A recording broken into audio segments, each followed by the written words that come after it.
Hey, this is Lamont from 10 Shekel Shirts, and I'm also the co-founder of an abolitionist organization called Love 146.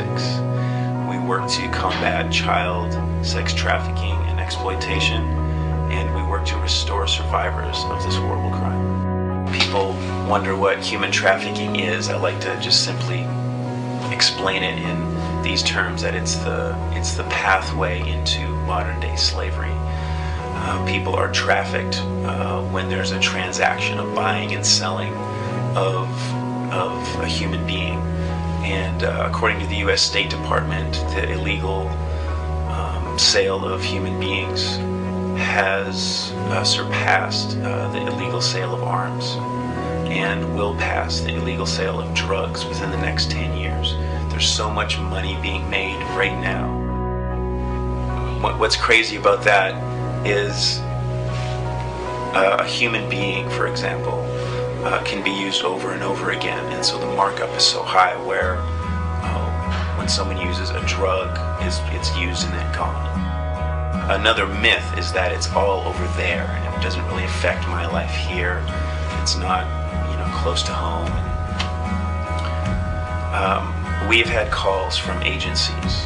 Our offices are here in New Haven, Connecticut, and we've had calls from agencies here in Connecticut asking us to care for girls as young as 12 years old. I also just had a conversation with a rescue agency who rescued a Russian teenager out of a brothel here in Connecticut. And once the girl was gone and left, the criminal gang that trafficked her in Russia in the first place killed her little brother. And so these are the kinds of people that we're involved with. And it's important to note that sex trafficking is not the only form of slavery in our world today. They estimate that 3% of all chocolate actually comes from cocoa beans that were harvested by slaves, mostly child slaves. Also, 3% of the rug industry is made by slaves. And so even though slavery was abolished, over 100 years ago in this nation and elsewhere, modern-day slavery in many forms is still alive and well. I spent a week or so with a girl around my age who spent 10 years in slavery for borrowing $10 in South Asia. She had a child that was sick. She couldn't afford the medicine, so she went to a money lender and borrowed $10 and spent 10 years in prison. In the mid to late 90s, I started to hear these awful reports about children being trafficked into sexual exploitation. And the more I learned about it, the more I felt like I had to do something about it. I had to do my part. And so I started to learn as much as I could. Then I started to link up with existing organizations and begin to speak on behalf of the voiceless. And that was my first sort of stage of the journey. From about 2000 to 2002, I started speaking on behalf of a rescue agency, and they told me that there was not enough places to put the children once they were rescued. And I know it's hard for people to imagine modern-day slavery and what it looks like. I know it's difficult to listen to and talk about, child sex slavery and what all that means. But it's a reality in our day, and these children, some as young as 5, 6 years old, were locked up in these places and pimped out to as many as 15, 20 customers a day. And it's just a horrendous crime and tragedy in our world. And so I gathered some friends and some people that were a little bit more experienced with me in different human rights work, and we went to Southeast Asia to find out how we could improve on the aftercare for exploited children. And by aftercare I mean safe homes and caregivers, trauma counselors, that kind of thing. And so we went to Southeast Asia, first initially with some undercover investigators, and what I saw there just wrecked me and still shatters me, and I still hate talking about it. But we went into a brothel that on the outside and even in the lobby seemed like a nice hotel. And you know, if you looked in through the glass at first, you wouldn't even know it was a brothel. So when we walked into the back room, we saw children about the ages of 9 to 14 sitting behind glass, all in matching red dresses, with numbers pinned to their dress.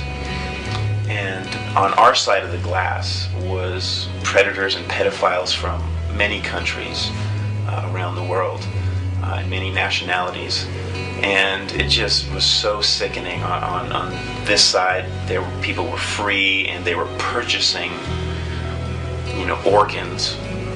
On the other side of the glass, and these children were just sitting there watching children's cartoons. Some of them looked terribly, terribly frightened. Some of them were just glazed over, almost as if there was no life left. And one of them, I remember, still had some fight left in her eyes, and her number was 146.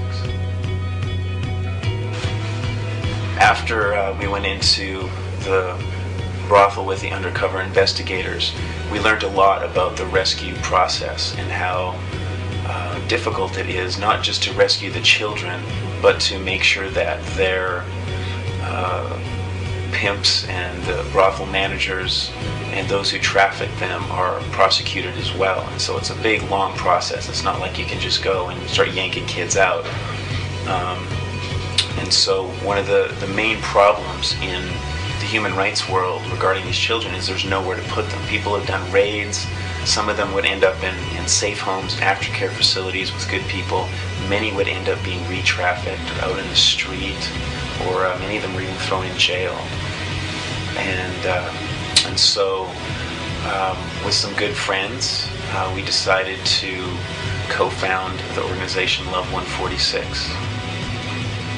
People ask me, how they can get involved when they hear about issues of injustice, specifically, child slavery and sexual exploitation. And what I would say to them would be, and this is what I've done in my life, and it's learn as much as you can. There's fantastic websites and organizations and research out there so that you don't have to reinvent the wheel.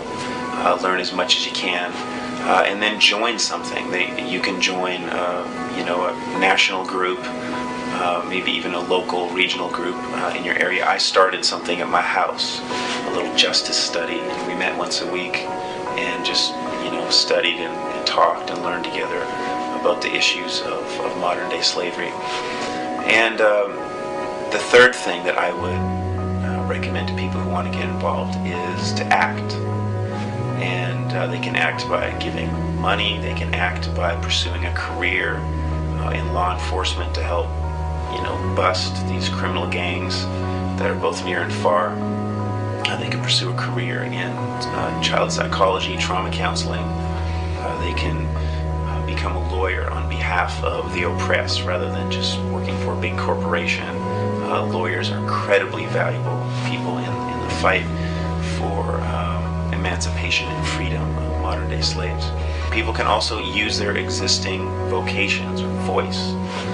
That's where the word vocation comes from, is voice. I happen to be a musician, and so many of my songs are about abolition, restoration of these child slaves, and I speak about it all over the country. And it's not just all guilt trip and a big heavy. To be honest with you, it is incredibly exciting to be a part of the new abolition movement in our day. It's a shame that there needs to be a new abolition movement in our day, and that there's so many children being enslaved and exploited in our world today. But the reality is, it's very encouraging to see children learn to smile again.